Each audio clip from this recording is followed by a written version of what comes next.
Hai लोगोफोर बयनिसिमबो आंनि खुलुमनायखौ जासिहरबाय लोगोफोर नै दिनै मोनसे गोदान भिडिअ लानानै फैबावलायबाय दिनैनि भिडिअआनो जाबाय लोगोफोर नै जोङो दा लोगोजों आंजों दिनै बलांगुरि बाजाराव थांलायनोसै आरो गोबावथार जाबायमोन ब्लग लाबिया नायनामथार लोगोफोर बलांगुरि बाजाराव चावमिन जानो थांनो नागिरदों चावमिन गोबावथार जाबायमोन चावमिन मोनजायैया नायलांबाय थाबानो जाबाय ओमफ्राय नै लामाया नायनामथारदो लोगोफोर दिनैनि भिडिअआ माबायदि जायो भिडिअखौ मोजां मोनदोंबा नायनानै लाइक शेयार साबस्क्राइब खालामना होबानो जाबाय थाब थाब अनखि खालामना होदो लोगोफोर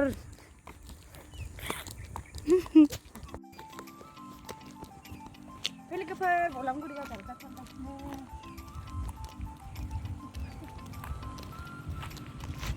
नै बिथांजोखौबो खिथायो ओंखारबावलायसो बोरैबाथार मालाय बिल्डिं थालिरबारि गयबारि जेरैबो हाजो हाला समायना सोमखोर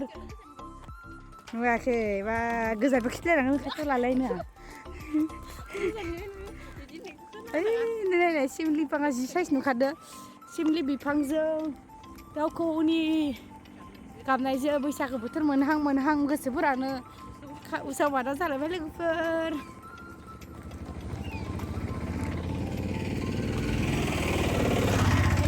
सिमलि बिफांखौ नाय बेसे साइज नुदों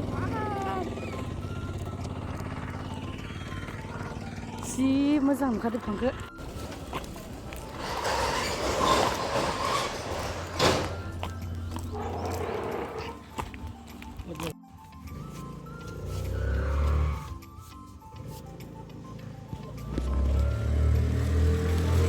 माबा मा होनो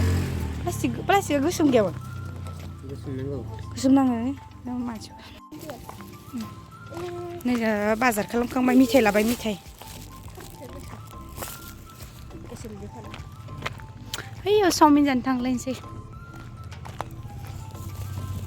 बुजियाखै ना आं बुजियाखै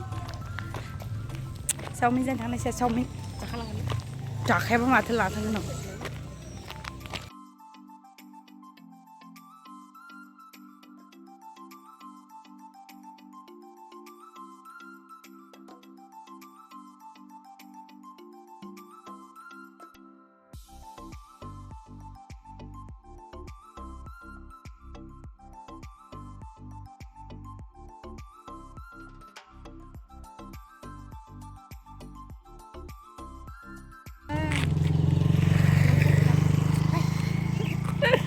मोनसे दखानाव फुलुरि जानो थांलायसै फुलुरि चावमिन मम' जानानै नै बलामगुरि बाजारा इयाव बाजार जायो शुक्रबाराव बे दुर्गा मन्दिर ओइ लामाया नै जा बिजनि थाङो बिजनि बर' बाजारबो मोनहैयो जाखांनानै जि आलुबो बाय जि फानलु गोसामोन माने जानानै लाबाय बार थफ्ला थफ्लि ओइ मोनसे दखानाव फुलुरि गोथावथार मोनोमोन ओमफ्राय थांलायनोसै आरो ओमफ्राय मोनगोन ना मोना दिनै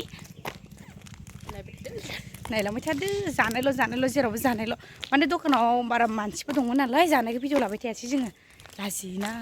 बाराद्रायबा नायलांबाय थादो लोगोफोर साना बाजार जालायनोसै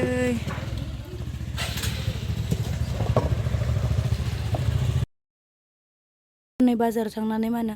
नैयो पियाजि ओमफ्राय नैयो फुलुरि ओमफ्राय नैयो मम' चावमिन सब लाबोजोबदो आरो लोगोफोर ओमफ्राय नैजों आलु सब माने जानो थाखाय बिराद लानानै फैबाय रख' जास्लाबबोनो हायासै आथुर जानानै ओमफ्राय लोगोफोर लानानै फैजोब्बाय आरो ओमफ्राय दा जानोसै जोङो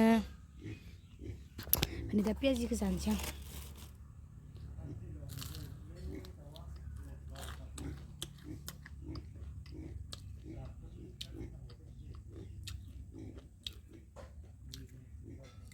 जि गोथावखा लोगोफोर दिनै भिडिअखौ बेखिनियावनो फोजोबनाय जाबाय भिडिअखौ नायनो मोजां मोनोबा लाइक साबस्क्राइब खालामना होबानो जाबाय